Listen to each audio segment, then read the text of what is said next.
Bus stop. शाळेला सुट्ट्या लागल्या होत्या. मी माझ्या आईच्या मागे लागलो होतो की मामाच्या घरी चाल. मी रोज किरकिर करायचो की मला मामाच्या घरी नेऊन सोडा. मी काय करणार? मी इथे एकटा पडून गेलो होतो. माझे सगळे मित्र गावाला गेले होते. कोणी आजीच्या घरी तर कोणी मामाच्या घरी. माझ्या घरी कसं होते, माझे आईवडील दोघेही जॉब करत होते तर त्यांना कामावरून सुट्टी भेटत नव्हती, म्हणून ते मला टाळाटाळ करत होते. उन्हाळ्याच्या सुट्ट्यामध्ये म्हणायचे की दिवाळीच्या सुट्ट्यामध्ये जाऊ आणि दिवाळीच्या सुट्ट्यामध्ये म्हणायचे की उन्हाळ्याच्या सुट्ट्यात जाऊ. मग मी हट्ट पकडला की मला मामाच्या घरी घेऊन चला. मग माझे वडील माझ्या आईला म्हणे, तू 2 दिवस सुट्टी काढ आणि याला नेऊन सोड. मग माझी आई तयार झाली. मग होता शनिवारचा दिवस. आम्ही रात्री कपडे भरले आणि बॅगी तयार करून ठेवल्या. मग माझी आई म्हणे, मला 2 दिवसाच्या सुट्ट्या भेटल्या. आई, उद्या रविवार आहे, आपण सकाळी बसलो की संध्याकाळी पोचू. मग मी एकच दिवस राहील, सोमवारचा, आणि मंगळवारी सकाळी मला बसमध्ये बसून दे. मग मी आईला हो म्हणालो आणि मी खूपच खुश होतो की मला गावाला जायला भेटत आहे.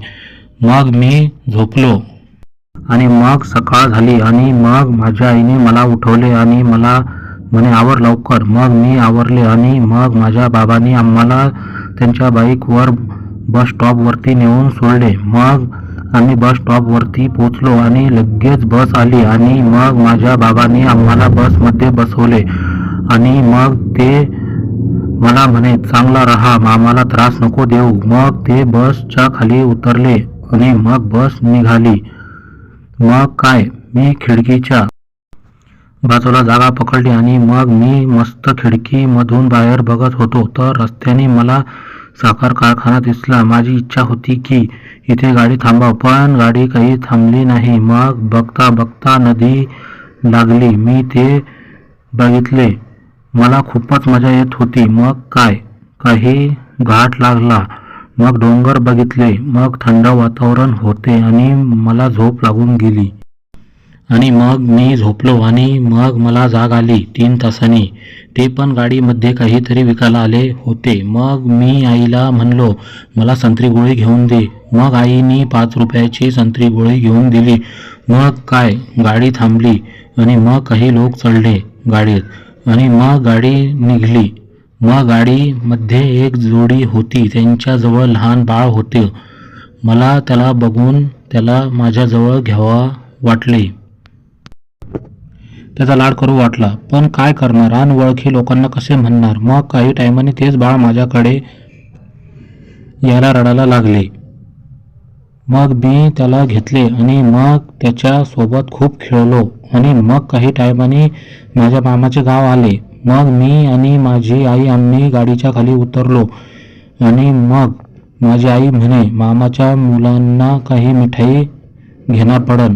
मग मी आईला मिठाईचे दुकान दाखवले आणि मग माझी आई म्हणे, काय काय घेऊ. मग मी आईला म्हणले, चिवडा आणि जिलेबी घे. मग आईने चिवडा आणि जिलेबी घेतली आणि मग मी आईला म्हणलो, शेव पण घे. मग आईने घेतले आणि मग आम्ही निघालो मामाच्या घराकडे. संध्याकाळ झाली असन. मग मी आईला म्हणलो होतो की मामाला सांग की आम्ही येत आहे. पण आई म्हणे की आपण त्यांना सरप्राईज देऊ. मग माझ्या पाठीवर बॅग, हातात चिवडा आणि जिलेबी. मी तर खूपच खुश होतो. जसे जसे मामाचे घर जवळ येत होते तसे तसे मला खुशी होत होती. मग आले माझ्या मामाचे घर. आम्हाला बघताच मामा मामी इतके खुश झाले की मामानी मला उचलून घेतले. मी इतका मोठा. मग मी मामाला म्हणलो, तुमचे पोट दुखन, माझे वजन आहे, मला कशाला उचलले आहे. मग मामा मला म्हणे, काय खाणार आहे तू, पहिले ते सांग. मग मी म्हणलो, पहिले मला खाली उतरव. मग मामानी मला खाली उतरवले आणि मग मामी म्हणे, जा बोकड्याचे मटण आणा. मग मामा गेले आणि मग मामाच्या मुलांना मी जवळ घेतले आणि त्यांचा लाड करायला लागलो. आणि मग मामीनी पाणी आणले आणि म्हणे, फ्रेश हो, मी चाय बनवते. मग माझी आई म्हणे खूप गरमी होत आहे, तू एक काम कर, लिंबू सरबत बनव. मग मामी गेली किचनमध्ये. मग मी फ्रेश होऊन आलो आणि मग मामीने कूलर चालू केला आणि मग आई आणि मी आणि मामाचा मुलगा सोनू आम्ही सोबत बसलो. मग मामीने सरबत आणले आणि मग आम्ही सरबत पिलो आणि मग आईने आम्हाला चिवडा आणि शेव आणि जिलेबी दिली आणि मग आम्ही खाल्ली. आणि मग माझे मामा आले, त्यांनी भाजी पण आणली आणि सोनपापडी पण घेऊन आले. आणि मग आई म्हणे सोनपापडी आता नको खा, सकाळी खा. मग माझी आई पण मामीला स्वयंपाकात मदत करायला गेली आणि मग मामा म्हणे चाल फिरायला. मग आम्ही फिरायला गेलो. मग मामा आणि आम्ही बस स्टॉप कडे फिरायला गेलो आणि मग मामा म्हणे उद्या तुला शेतामध्ये फिरायला घेऊन जाणार आहे. मग मी मामाला म्हणलो उद्या आई घरी जाणार आहे. सकाळी ते काय हे ना, आईला सुट्टीच नव्हती, पण मी खूपच परेशान केले म्हणून ती मला सोडायला आली. मग मामा म्हणतो मला वाटले दीदी थांबन 8-15 दिवस, पण काय दीदी तर उद्या चालली. मग मी मामाला म्हणलो चला मामा घरी. मग आम्ही घरी आलो आणि मग मामी म्हणे जेवण करून घ्या. मग मामा आणि आम्ही हात धुवून आलो आणि मग बसलो जेवण करायला आणि मग आम्ही सगळे मिळून जेवण केले. काय भाजी बनवली होती मामीनी, मजा येऊन गेली. पण मामा आणि मामी नाराज होते कारण माझी आई उद्या सकाळी आमच्या घरी परत जाणार होती. तर मग माझी मामी माझ्या आईला म्हणे की तुम्ही थांबा अजून 8-10 दिवस. मग माझी आई मामीला म्हणे सुट्ट्या नाही आता, येईन मी दिवाळीला. मग मामा म्हणे दाजीला पण घेऊन येजो. मग माझी आई म्हणे हो येईन. मग आमच्या सगळ्यांचे जेवण झाले आणि मग मामा आणि मी बाहेर फिरायला गेलो आणि मग आम्ही घरी आलो आणि मग आम्ही झोपलो. मग सकाळी लवकर उठलो आणि मग मामाला काहीतरी अर्जंट काम होते म्हणून मामा कुठेतरी बाहेर गेले होते. मग मामीने माझ्या आईला नवीन साडी दिली आणि मग मी मामीला म्हणलो की मामा कुठे गेले आहे. मग मामी म्हणे त्यांच्या मित्राला हॉस्पिटलला घेऊन गेले आहे. मग आईला जायचे होते. तर मग मी आणि माझी आई आम्ही बस स्टॉपवर आलो आणि मग आम्ही गाडीची वाट बघत होतो. तर मग तिकडून एक मुलगी आली तिच्या आजी आजोबा सोबत. तिला बघून असे वाटत होते की ती पण त्यांना बसमध्ये बसवायला आली आहे. मग ती माझ्याकडे येत होती आणि मग मी तिच्याकडे बघत होतो. मग ती आली आणि म्हणे सकाळची गाडी येऊन गेली का. मग मी काही बोलणार की माझी आई तिला म्हणे अरे बेटा आम्ही आत्ताच आलो, मला नाही माहिती.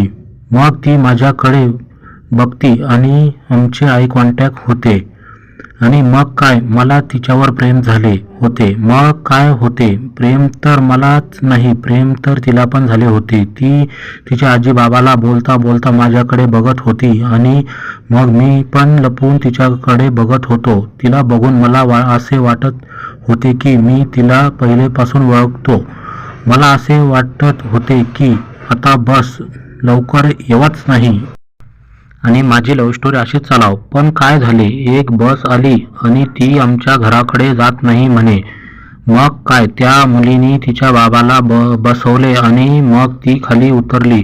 मग मी तिला म्हणलो अगं तुझी आजी तर बसलीच नाही. मग ती म्हणे अरे माझे बाबा आमच्या घरी चालले, आम्ही त्यांना सोडायला आलो.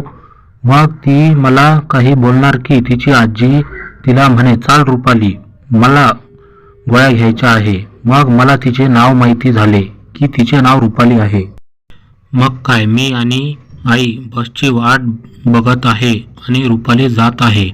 पण जाता जाता रुपालीने मला मागे वळून बघितले आणि ती चालली गेली. मग बस आली आणि मग मी आईला बसमध्ये बसवले आणि मग आई म्हणे मामाला त्रास नको देऊ, मग पोटभर जेवण करत जा आणि मामी जे म्हणान ते ऐकायचे. मग मी आईच्या पाया पडलो आणि मग मी बसच्या खाली उतरलो. मग बस गेली आणि मग मी त्या मुलीला सापडायला लागलो होतो. पण होते असे की ती ज्या रस्त्याने गेली मी त्या रस्त्याने जाणार की लगेच माझे मामा आले. मला म्हणे, हे पागल तिकडे कुठे चालला? मग मी त्यांना म्हणलो घरी. मग ते म्हणे आपले घर इकडे आहे चाल. मग मी त्यांच्यासोबत गेलो आणि मग आम्ही घरी पोचलो. पण माझ्या नजरेसमोरून रुपालीचा चेहरा जातच नव्हता. मग मी पूर्ण दिवस तिचाच विचार करत होतो. तिने मागे वळून बघितले होते ते तर माझ्या डोक्यातच बसून गेले होते. मग मी विचार करत बसलो की कुठे शोधू तिला. तर मित्रांनो, याच्या पुढची प्रेमकथा उद्या येणार आहे, तुम्ही नक्की ऐका.